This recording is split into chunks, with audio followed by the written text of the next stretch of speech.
Hawak na raw ng mga otoridad ang ebidensyang magpapatunay na sangkot si Bamban Mayor Alice Guo sa iligal na operasyon ng sinalakay na Pogo Hub sa Pampanga. Gayunpaman, naniniwala si Senator Sherwin Gatchalian na pwede pa ring matakasan lahat ni Guo ang mga asunto niya rito sa Pilipinas dahil hawak umano ng alkalde ang kanyang alternatibong Chinese passport.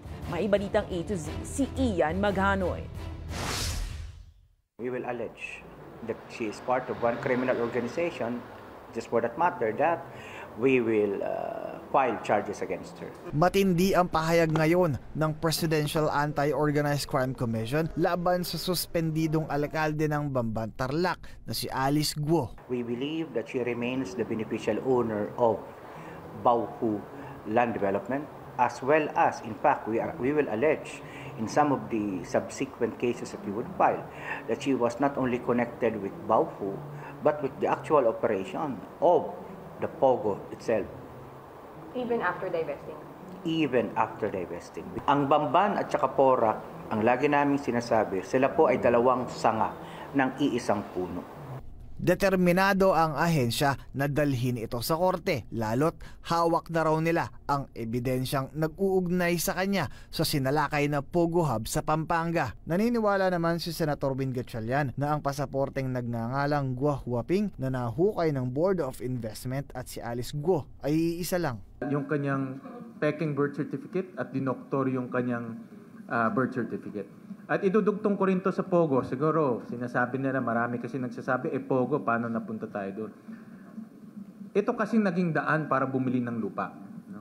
So kung ikaw ay Pinoy at nagamit mo yung late registration para maging Pinoy, pwede ka bumili ng lupa. Pag pwede ka bumili ng lupa, pwede ka na magtayo ng Pogo Hub, pwede ka na magtayo ng Pogo facilities, at pwede na rin pumasok sa iyo yung pera. Bagamat una na itong itinanggi ng abogado ni Guo, posible pa rin daw makasuhan ng alkalde ayon kay Gatchalian dahil sa pagsisinungaling niya sa kanyang sariling birth certificate at passport na may Filipino nationality. Pero posible raw matakasan ni Guo ang lahat ng kanyang mga asunto sa Pilipinas. Kung may Chinese passport siya, easily pwede siyang bumalik ng China, palamigin muna yung sitwasyon.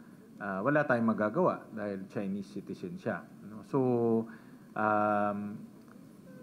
yan ang pwedeng mangyari. No?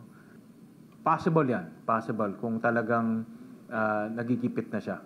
Kaya't ang hamon ng senador sa Philippine Statistics Authority. Nananawagan din ako sa PSA na laliman pa yung investigasyon nila sa sindikato na nangyayari sa loob ng mga civil registrar. Ako naniniwala ako na merong sindikato sa loob dahil hindi ito the first time. No? So ang PSA dapat should investigate also dahil sila yung naging butas Samantala, nagsasagawa naman na ngayon ng profiling ang Labor Department sa nasa 20,000 mga Pinoy Pogo employees sa Metro Manila na pawang inaasahang mawawalan ng trabaho sakaling ipatupad ang total Pogo ban. Paraan daw nila ito para malaman kung sino-sino sa kanila ang dapat i-upskill at i-retool. Para sa Balitang A to Z, Ian Maghanoy.